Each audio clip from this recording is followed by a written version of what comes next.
All right. Thank you for coming, everyone. We'll call the meeting to order with the Pledge of Allegiance, please. I pledge allegiance to the flag of the United States of America and to the republic for which it stands, one nation, under God, indivisible, with liberty and justice for all. Thank you. Welcome, everyone, to the meeting. Roll call, Mr. Lundberg. Yes. Odie? Yeah. Klatt? Yes. Saxer? Yes. Schrader? Yes. Thank you. With that, approval of the agenda.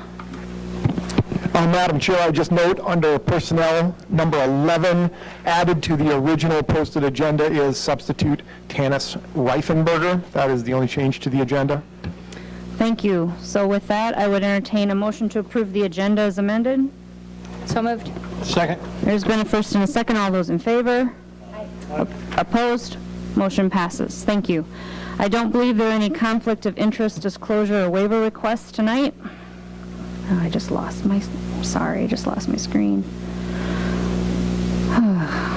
Okay. Yeah, all right. So that takes us to approval of the minutes from the regular organizational meeting that we had on July 17th, 2017. If there's no question, concerns, additions, or deletions, I would entertain a motion to approve those meeting minutes as presented. So moved. Second. There's been a first and a second. All those in favor? Aye.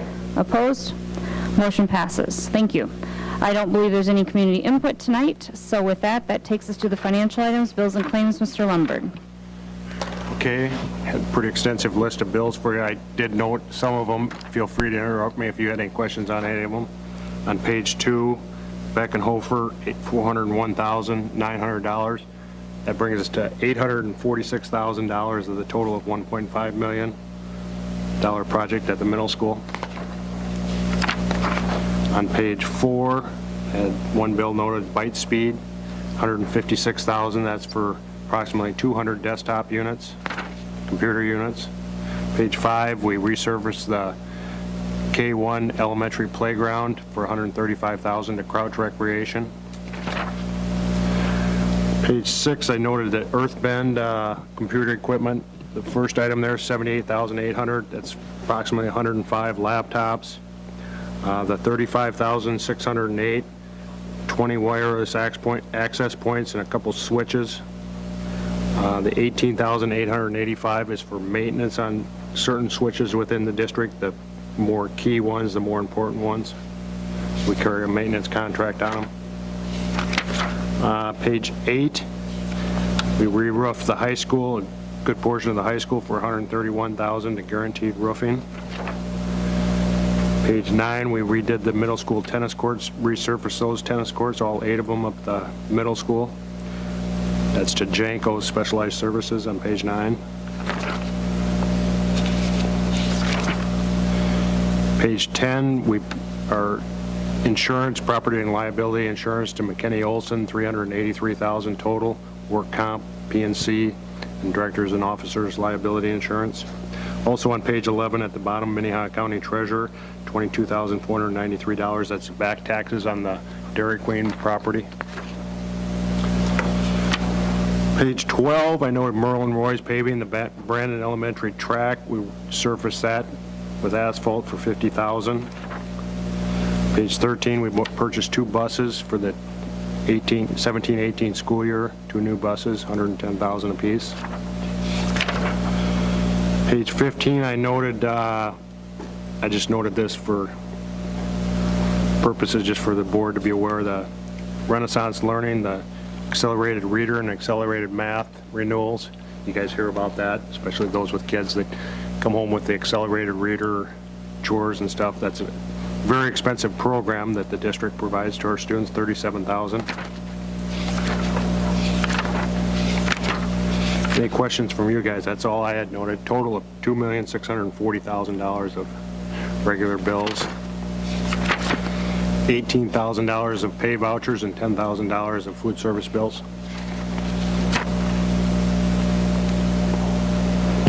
Madam Chair, I would just note that Regarding the back taxes on the Dairy Queen, you as a district will receive approximately 65% of that back in revenue, as those are property taxes for the school. So just want to note that that $22,000 isn't a $22,000 expense. You'll receive some back in revenue.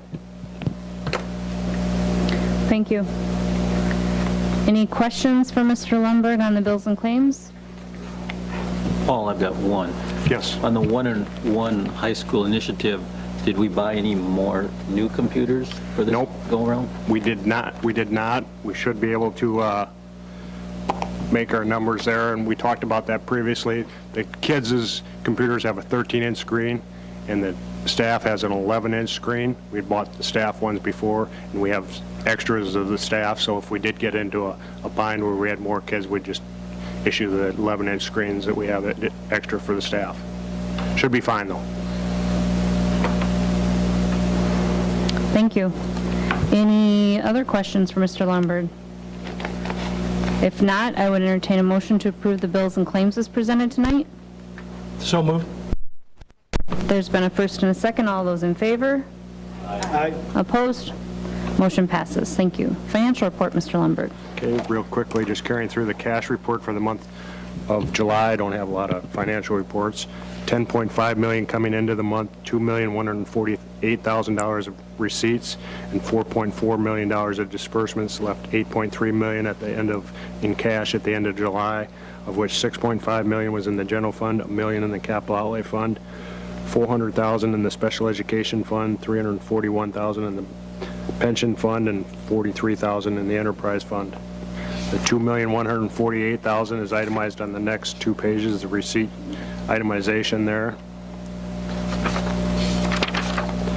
And then the payroll and benefits summary for the month of July, $1.4 million of payroll, $931,000 were related deductions and benefits paid on behalf of the employees.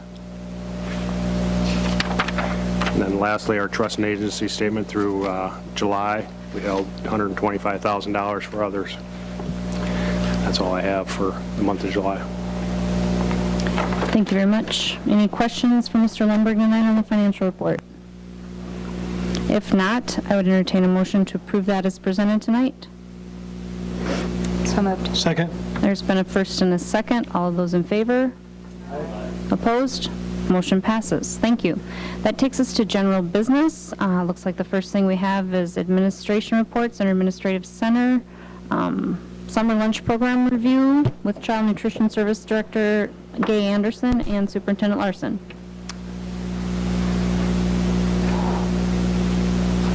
Hi there, everybody. 4 or 5 months ago, I was here asking you if we could do a pilot for the summer lunch program, and not sure what was going to take place. It was like, okay, kind of always like throwing a party, you never know who's going to show up for it. At least maybe that was me as I was a kid, but anyhow. Starting out with, I've got a couple pictures. They're just the first day that we had the summer meals. Somebody's got a slide? Yep, I got it. Okay. This is the first day just before we got opened up. I took pictures only twice, realizing that I didn't take them on the times when kids were actually sitting and eating because I was busy flipping around. But this was the staff getting ready, final touches before everybody came in. And this one is kind of a neat one. This is the day we had our record day of 394 students that we served. And they were lined up before 11 o'clock. You can even see on the clock there, it's like 2 minutes to 11. But the neat part with this is we had 3 walls in Brandon Elementary lined with people. And actually the one, when they started going down the hallway that I couldn't see him, I tagged a person. I thought I got to count how long it's going to take, how many people it is, and how long it takes to feed them. It was 157 people plus in that line before 11 o'clock that day, and we fed them in 17 minutes. So I thought that was kind of cool just to note that. So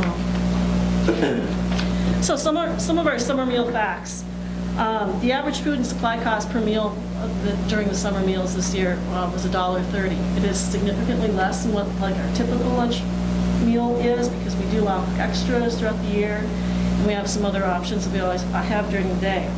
And I put together what our average labor cost per meal was, and it came out to 88 cents a meal there too. So our average total cost per meal was $2.18. And for each meal that we served, we were getting $3.84 from the government. So it was like, there was the gravy that somebody asked me about back in a few months ago. Here it shows we served for 42 days. Actually, the total number of student meals was 11,434.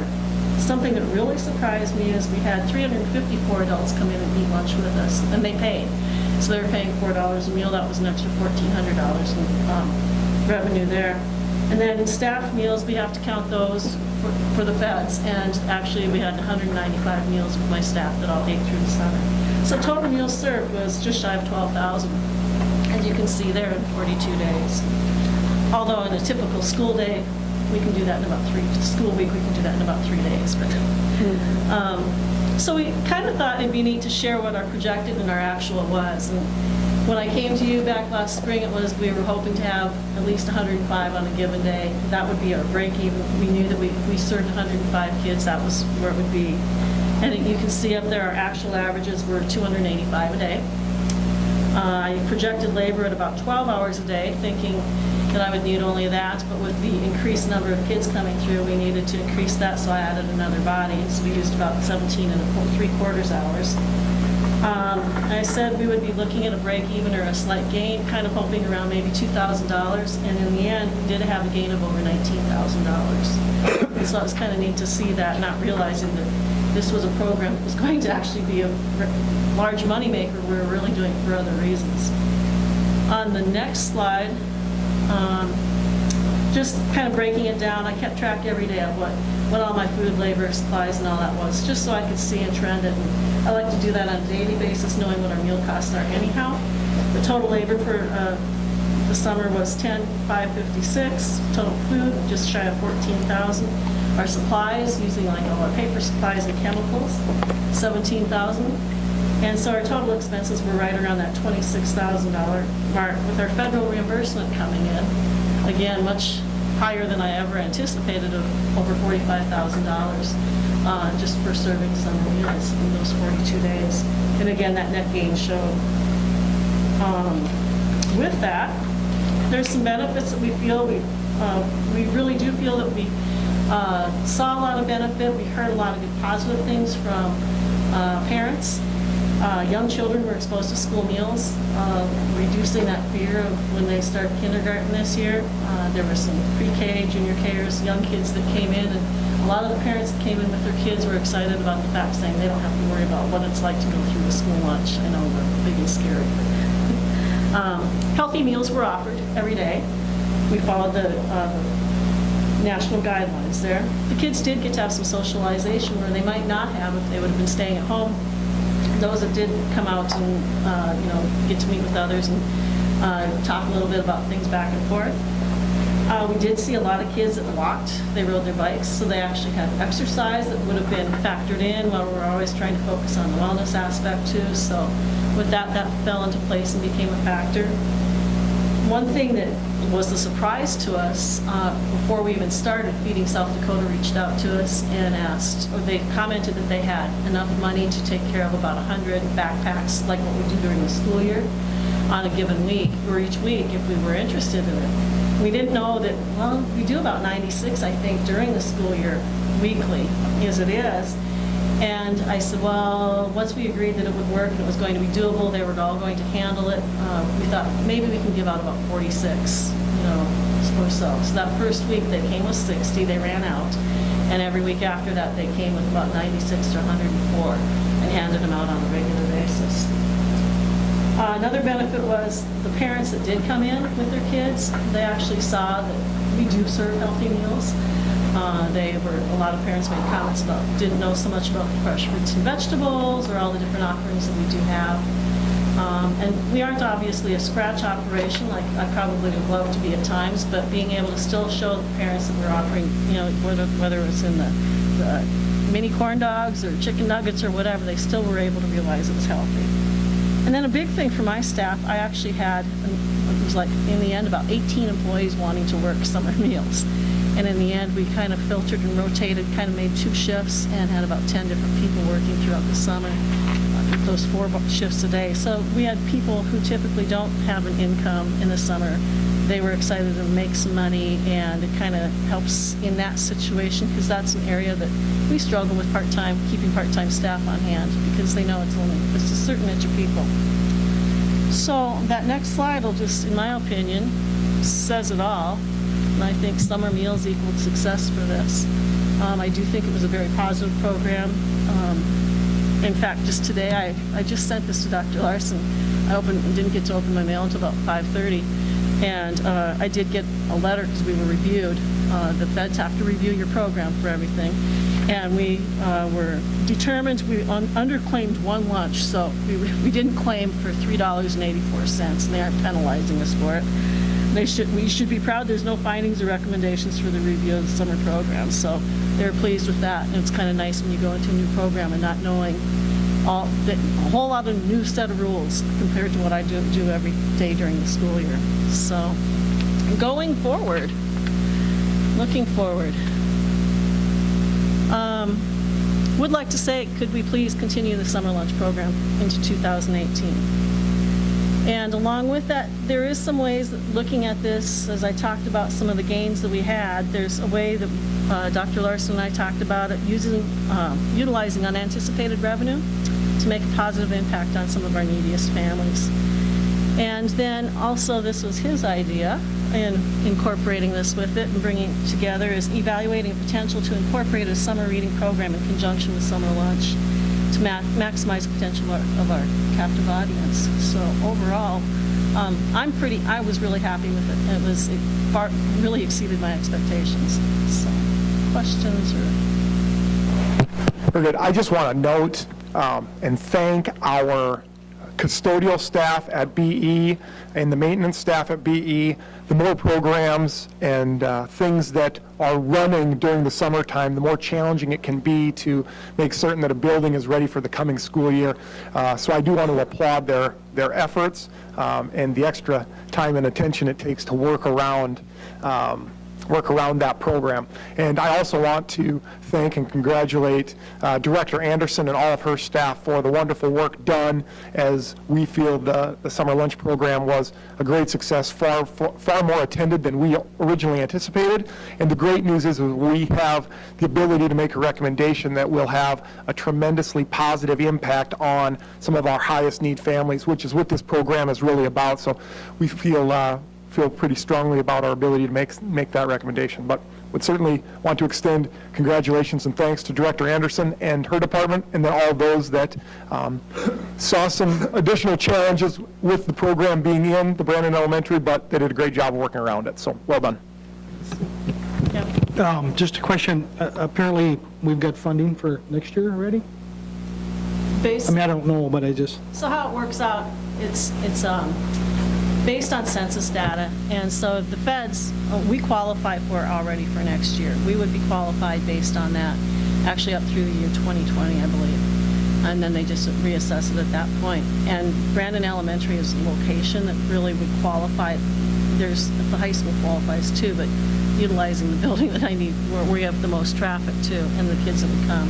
And so we would have the ability to do this again, and having that same amount of reimbursement. Actually, it increases usually a couple pennies, 3 cents or so every year.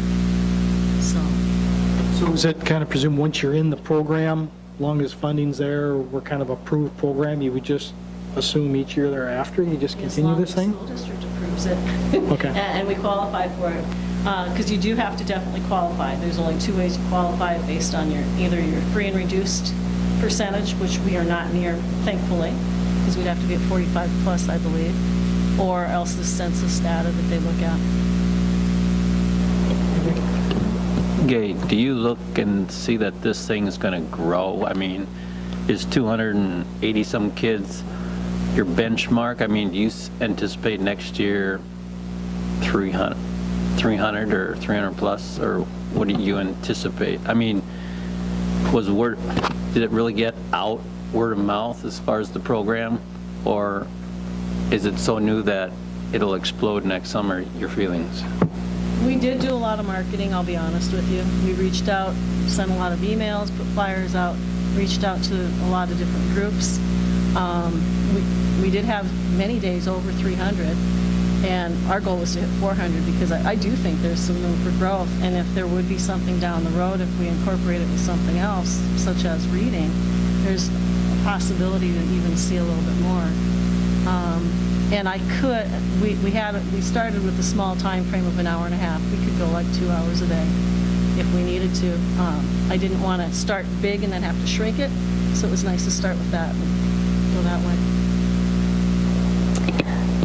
I am, as you know, super excited about this program, about the success that you had this year. I'm very passionate about feeding hungry kids, and even if we would have made zero money on this program, I think the takeaway is that we fed kids. And having the backpack program come in and partner shows that we fed kids who potentially wouldn't have been fed otherwise. And that is what I love to hear about it. It's a bonus that we made money, and I think it's an excellent idea, and you have my full support to use the profits made from this to help subsidize the free and reduced meal kids.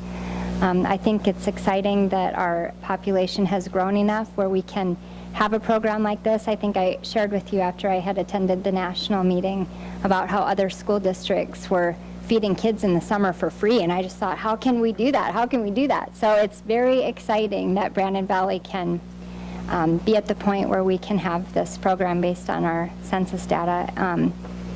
You, as you probably know, have my full support to continue the program, but also to help or to actually reduce the cost next year of the free and reduced meals. Not free, you wouldn't reduce the cost of the free, reduce the cost of the, you know what I'm trying to say, reduce the cost of the reduced cost meals. But I also love the idea of incorporating the summer reading program somehow into this. I think that is really exciting, really exciting. I'm going to be looking forward to hearing great things about it next year. Thanks. Anyone else? Thank you very much for all you do. All right, next, superintendent's report. Yes, Madam Chair, quick update on just a few items. Brandon Valley Middle School construction project. Our smart lab has been completed. We've been granted occupancy. We are actually conducting our training of the smart lab facilitator this week, and then they'll be working on punch list items throughout the remainder of the project. The chorus and orchestra classroom, we've been granted occupancy. Again, punch list items, moving all of our furniture and furnishings in there over the course of the week. Commons entrance area is currently our main focus. Flooring, ceiling grid, those items are in progress to be completed late this week. And then office spaces, as originally scheduled, late October for the completion date. So at this point in time, we are on schedule with our middle school construction project. Would like to thank everyone for their patience and their understanding as we work through that. It was a large project in a small window, and there will be some challenges moving forward as we transition to the start of the school year, but we fully anticipate the entrance space being safe and accessible for our students, and we fully anticipate there being no change to the AM drop-off or the PM pickup there at the middle school. And my hats go off to Director Henschel and Beckenhofer Construction for the work that they've done making this timeline a reality. And we've got a week or so to finish strong and get it taken care of before we have kids on the 23rd. So that would be the middle school construction update. Just a few other items to note. Our growth teacher, if you recall last year in the spring, we utilized the approach of hiring growth teachers and then making assignments later as needed. We just recently made our last growth teacher assignment to second grade at Brandon Elementary. We utilized our DIBELS data, special ed data, those types of things to determine the best placement for that teacher. So second grade instructor Cassandra Schutz will be joining the Brandon Elementary team. The 2016-2017 report card pre-appeal window is now open, so our administrative team will take a look at all of that accountability data, student assessment data, graduation data, and make certain that it's accurate. And then September 19th is the scheduled date for the Department of Education to publicly release our report cards across the state of South Dakota. And then we'll be looking for the State of the Schools address in late September, where we present to you all of the data, the school performance index information, and those types of things. So that'll occur in late September. Quick update on the DEQ purchase. We've received the deed. It has been filed. We've paid the back property taxes, and now we're in the process of assessing the condition of that property and moving forward with a recommendation in the future. I want you to know that the IDEA title and federal grants were delayed. They're now open. They are due September 30th, so in the coming months, you will see those applications for board approval. And then, want to just note, bus passes was an item that we focused on this year. I am proud to say we had excellent turnout, and I want to thank our parents and guardians for their timely cooperation. Typically, we run about 200 passes or so that get requested late, and at this time, we anticipate there being maybe less than 50. So we've seen tremendous turnout. I think the last number I heard was almost 1,800 kids are currently scheduled to ride the bus on the 23rd. So our numbers are up, so that's good news. But want to thank our transportation staff and especially thank our parents and guardians for their timely cooperation. That is a huge undertaking, scheduling the transporting of that many kids and routing those kids. We need a few weeks to plan and prepare those routes. So thank you so much to the parents and guardians for their timely cooperation with the purchase of bus passes. And then lastly, just some upcoming dates for you guys to be aware of. 17th, we'll have the new folks in. 21st is when in-service starts. And then on the 22nd, we will have an all-staff welcome back luncheon and all-district staff photo. So that'll be right before our kids come back on the 23rd. We look forward to having our kids back on that date. I would certainly entertain any questions that you may have. Sure, really quickly, were the federal grant applications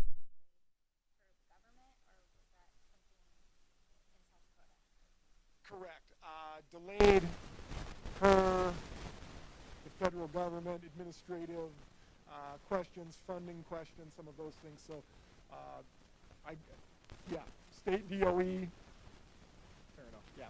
State DOE notified us in late July that they were going to be delayed. So now the allocations have been provided, and again, due September 30th, correct, Kyle?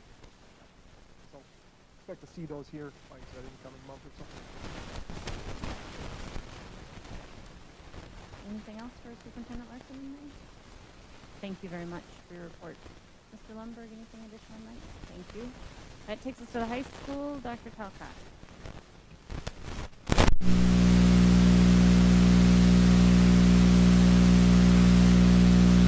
And for you, just a couple things. The high school things are obviously off and running. Band's been at it for about a month. About every sports team, fall sports team has been practicing, some of them for quite a while. Had the first competitions already. Randy can talk about those things. We had 140 plus kids show up at a senior retreat last week in preparation for, so about 60% of the seniors showed up, gave up 4 hours of their summer to help prepare for the Freshman Unity Day, which will be on Wednesday from about 2 to 9 here at the high school. So we are off and running. Data from last year, so we can move forward to this year. We'll talk about last year. Each year I collect the data. I have been doing it for a very long time. And so one piece of that information is just, how did last year's seniors do? And so obviously you can read through that and you can see it was an extremely talented class. They did quite well. We graduated 262 students last year. If you're wondering, we would anticipate that this year's group would be right in that neighborhood, maybe a little smaller class, not a lot smaller.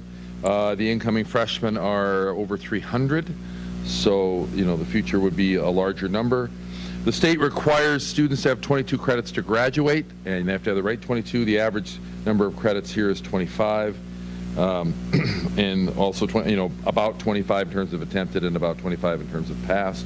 And you can see all of those things.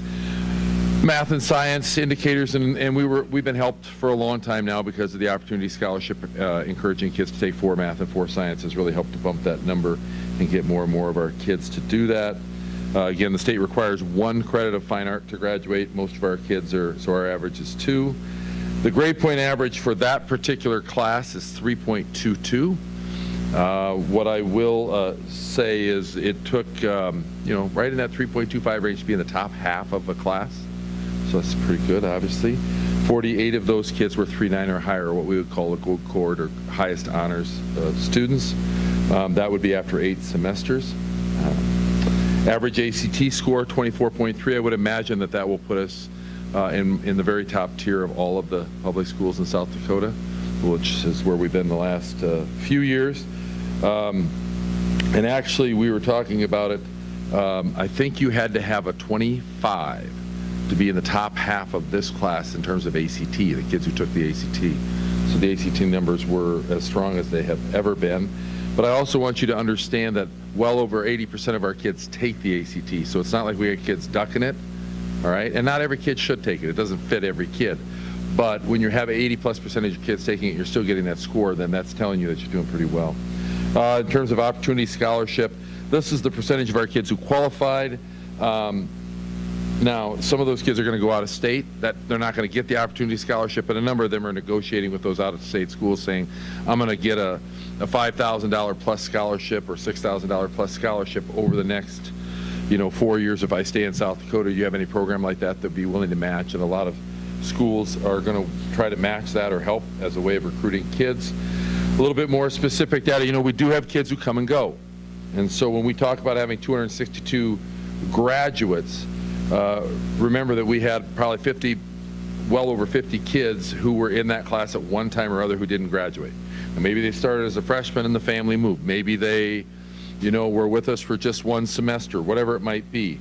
They kind of come and go, and I think sometimes we have a vision of what our school was like, and when we were kids growing up, I don't know if we always remember kids coming and going, especially if we were a stable student, a student who went all the way through a school.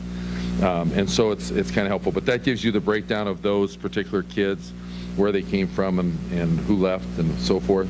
Post-high school plans, that's the best we can do relative to what our kids tell us. They may change their mind and all those kinds of things, but that's what we believe. We did the end of the year survey with them. They all filled that out, and that's what we have at this point. Okay, so that's 2017. Certainly one of the stronger academic groups that we've had in the 20 years that I've been here. Which one do you have now, Jared? Oh, the 18-year, yeah. Okay, so because I've been collecting this data ever since the summer before I started being the principal, we get a lot of years of data. You can look at it if you want, but how many kids are graduating? So what that data tells you is last year's graduating class is the largest we ever had. Mid-year grads, kind of in the normal range. Maybe a little higher than it's been the last 10 years or so on average. Then that's that credits average. And so again, you can see what 2017 did compared to the average over that 18-year span, and everything from grade point average to whatever. So again, you can see why we would say that they're one of the stronger academic groups that we've had when you look at their grade point average compared to. And non-completers, I want to qualify for you what that means. Not all those kids are dropouts, okay? A special education student who has needs beyond the high school years, that we're going to keep them on an IEP and not graduate them, are going to be considered a non-completer, and they should be. They shouldn't complete their program yet. They're not ready. And so in some reports you kind of get dinged for that, but I like to make sure that you understand that part of it. We do have some other kids who didn't finish but are finishing either this summer or whatever, or early in the fall they'll finish with us, but we did have a few who dropped out. I still expect our graduation rate to be probably the highest, or if not the highest, one of the 2 or 3 highest in the AA. So we would anticipate that would continue. The national rate for dropouts is about 30%, and we'll be about 5% maybe, still 5% too many. Again, there's your average ACT score based on our data, and again, when the state comes back with their results, they don't always, not always the same, but you get all of that stuff, and the Opportunity Scholarship and how that ranks, that's been about where it's been, and so forth, all of those kinds of things. So that shows you an 18-year run at that, and then the post-high school report just talks about where our kids are going. Are they going to college? Are they going to work? And again, you can compare that to previous years. Marge is sitting back here saying it looks like some of our stronger students go out of state, and the answer to that is yes, they do. I will say not as much as it used to be years ago, and I think the Opportunity Scholarship has helped in that regard. And so it's a program that we hope that the legislature will continue to fund, because it certainly has been helpful, I think.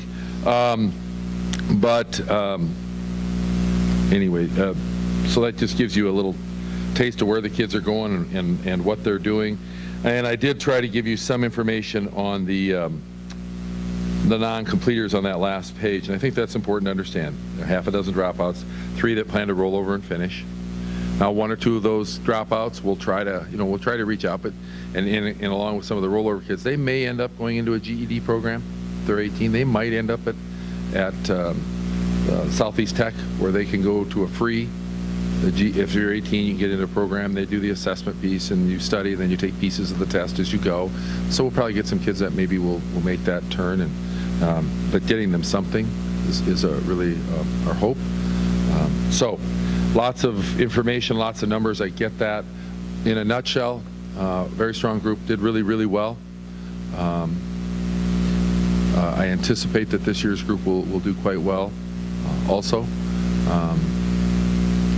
The year goes, but an early look at the test results would tell me that they did every bit as well as, or better, than this year's recently graduated, or last year's graduated seniors. So it's a good sign. So, questions for me? Again, lots of information, lots of data. Any questions? No, I would just say hats off to Dr. Talcott and his administrative staff at the high school and his teaching staff at the high school. These results are outstanding.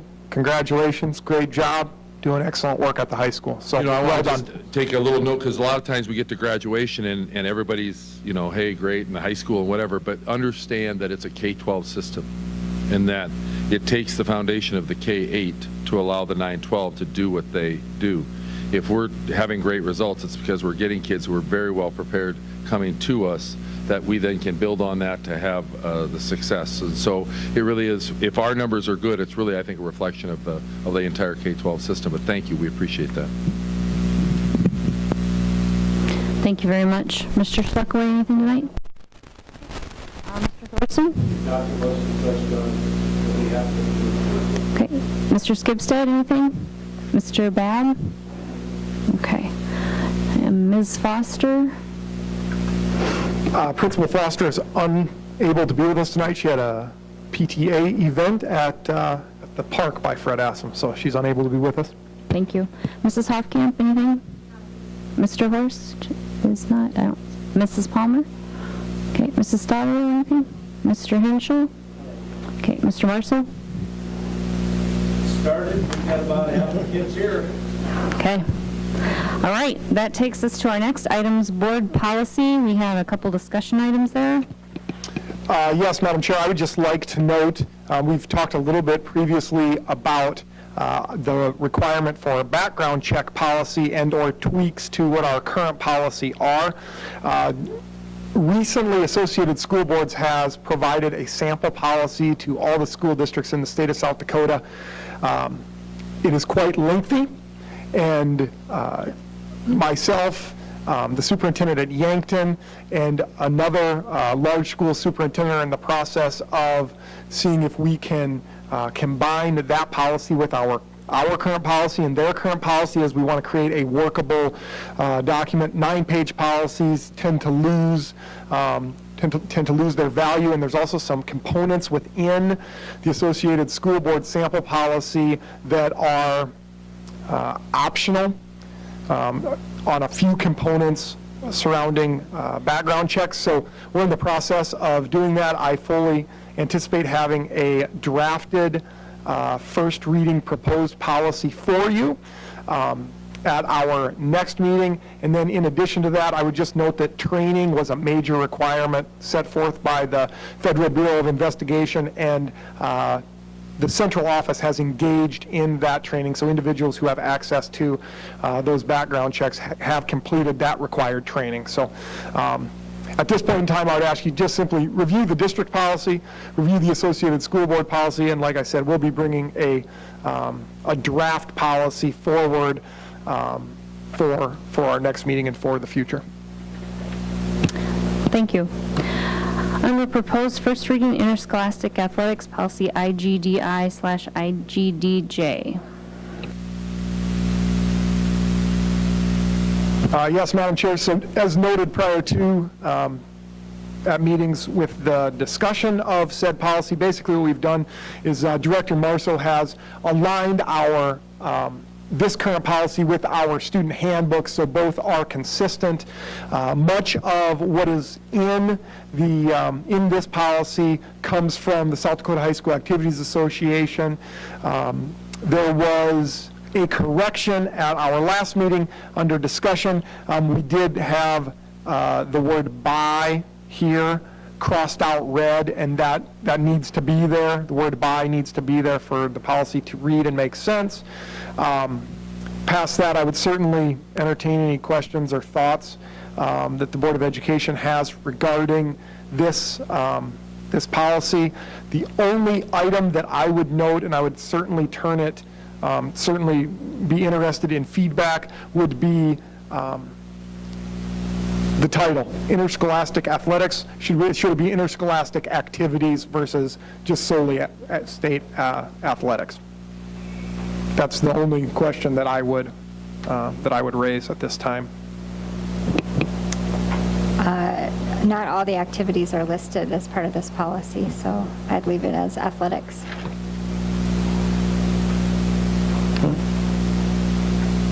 So my question to that would be, do we want to add the activities to this policy, or do we have a similar policy to apply to the activities?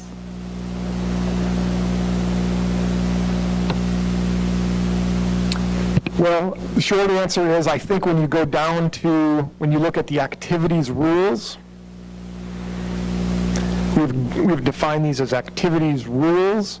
So Director Marceau, I would defer to your position or your feedback if you would care to speak to that. I think the title up there deals with the things that are listed there as far as athletics. And then when we get down further into it and start talking about the rules for activities, we list them as activities rules. So what you have to understand is the interscholastic, we have very few interscholastic activities. The Activities Association does not sanction marching band and those kinds of things. So those are not technically interscholastic activities by the South Dakota High School Activities Association standard.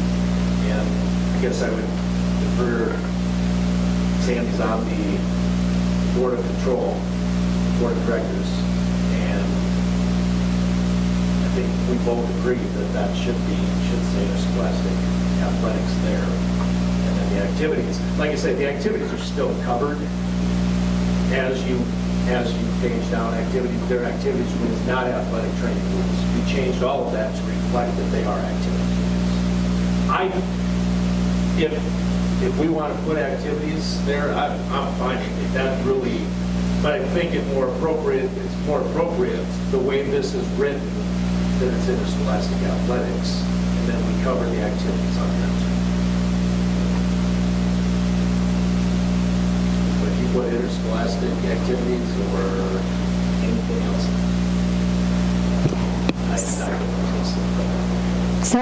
So if you put interscholastic activities, Yep. would you agree then that we need to list oral interpretation, debate, all the activities that are sanctioned events from the High School Activities Association?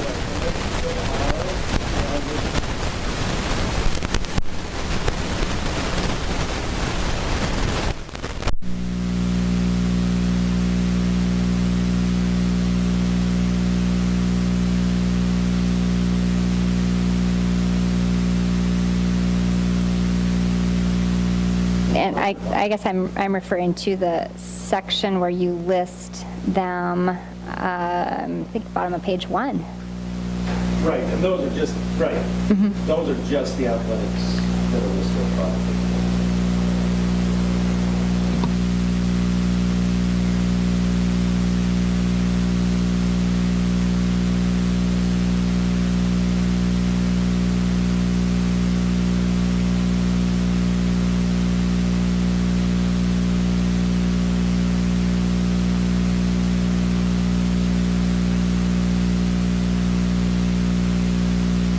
Okay, then I'm going to change my mind. If we're going to talk about activities, I keep activities and athletics separate in my mind so that I'm sane, or try to be. If we're going to talk about activities in this section, then perhaps we should call this interscholastic activities, which is inclusive of athletics and activities. Whether they're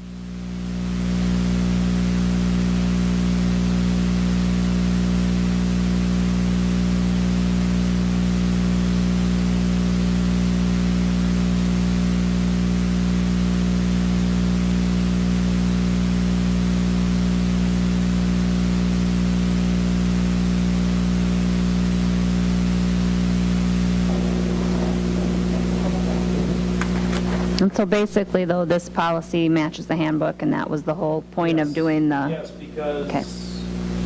as we updated the handbook,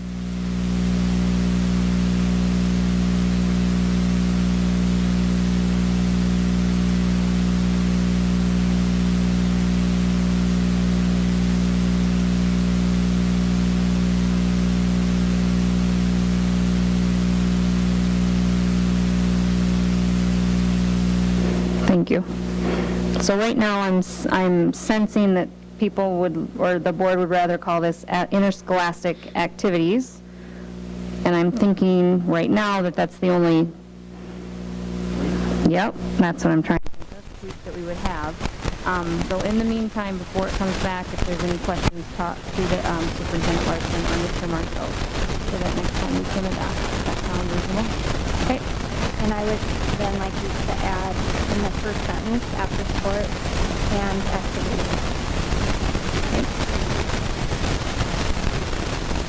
Thank you very much.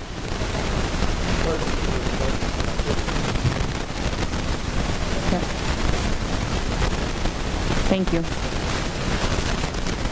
All right, that takes us to general business.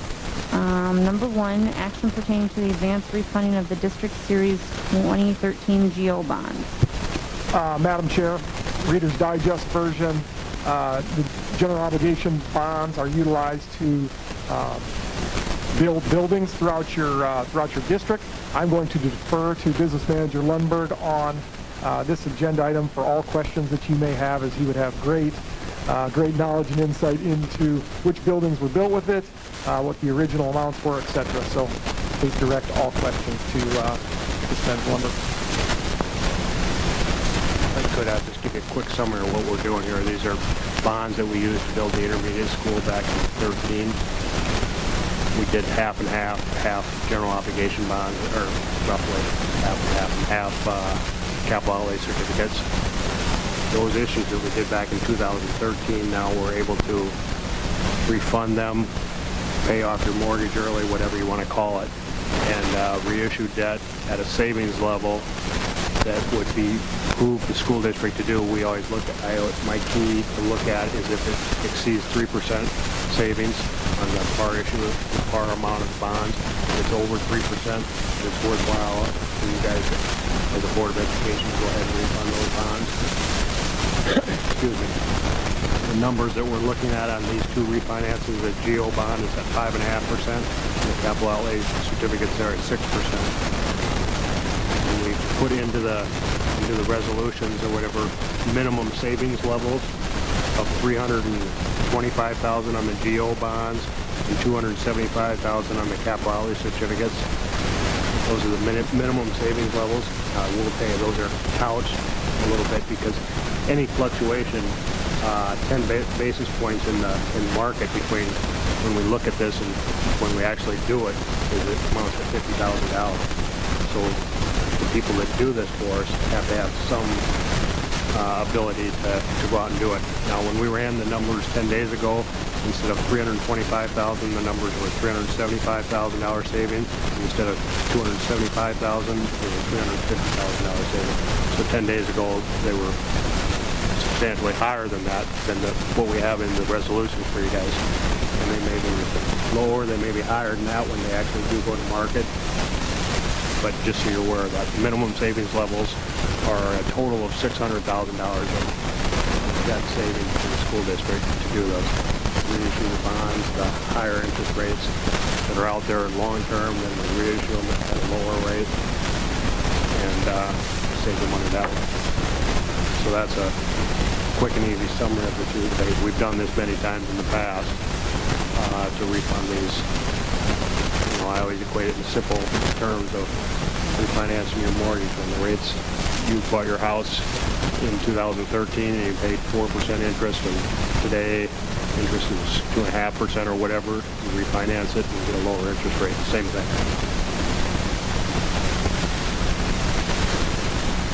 Thank you. Thank you for that explanation. Anyone have any questions on these items? If not, I would entertain a motion to adopt the parameters resolution authorizing the issuance of not to exceed $5,500,000 of GO refunding bonds of the district. So moved. Second. There's been a first and a second. All those in favor? Opposed? Motion passes. All right, number two, two little things. All right, I would entertain a motion to retain D.A. Davidson and Company for the terms of their engagement letter dated August 9th, 2017 as underwriter for advance refunding the Brandon Valley School District Series 2013 General Obligation Bonds dated December 31st, 2013, so long as the district can attain gross savings after delivery date expenses of not less than $325,000, and to authorize the board president and business manager to sign said engagement letter on behalf of the district.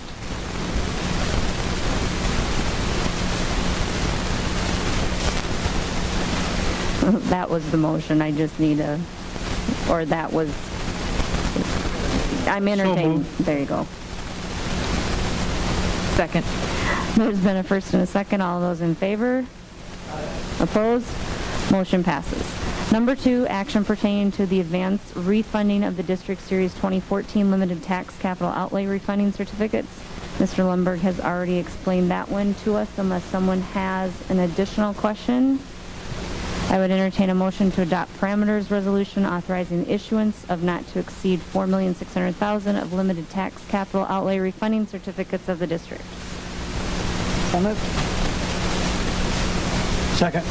There's been a first and a second. All those in favor? Opposed? Motion passes. All right, this is number two, the little number two under number two. This is another long motion. I would entertain a motion to retain D.A. Davidson and Company for the terms of their engagement letter dated August 9th, 2017 as underwriter for advance refunding certain outstanding maturities of the Brandon Valley School District Series 2014 Limited Tax Capital Outlay Certificates dated February 6, 2014, so long as the district can attain gross savings after delivery date expenses of not less than $275,000, and to authorize the board president and business manager to sign said engagement letter on behalf of the district. So moved. Second. There's been a first and a second. All those in favor? Opposed? Motion passes. Thank you. All right, that takes us to number three. This one's a little bit easier. To approve recommendation to eliminate reduced price lunch cost by waiving the 40-cent fee for the 2017-2018 school year. Director Anderson had already kind of talked about this. Does anyone have any questions on what we're doing with this? If not, I would entertain that said motion. So moved. Second. There's been a first and a second. All those in favor? Opposed? Motion passes. That takes us to consent items 1 through 6. I would entertain a motion to approve those as presented. So moved. Second. There's been a first and a second. All those in favor? Opposed? Motion passes. Personnel, we have items 1 through 11 with the addition of that substitute teacher that we talked about before we approve the agenda. I'd entertain a motion to approve those as presented. Move to approve personnel items 1 through 11. Second. There's been a first and a second. All those in favor? Opposed? Motion passes. Communications under central office, it looks like there are some building permits there for your review if you'd like. Under Board of Education, there are 3 thank yous there for your review. That takes us to board reports, formal reports. Does anyone have any tonight at all? I know on alternative ed, we're also working on the background check policy, and they also had their summer get-together last night, and we handed out awards, so that was very nice. Otherwise, I think everything else has been reported on. There are some travel reports there for your review. Then it looks like that takes us to the end of our regular agenda, and I would entertain a motion to adjourn. So moved. Second. There's been a first and a second. All those in favor? Aye. Opposed? Motion passes. Thank you very much for coming.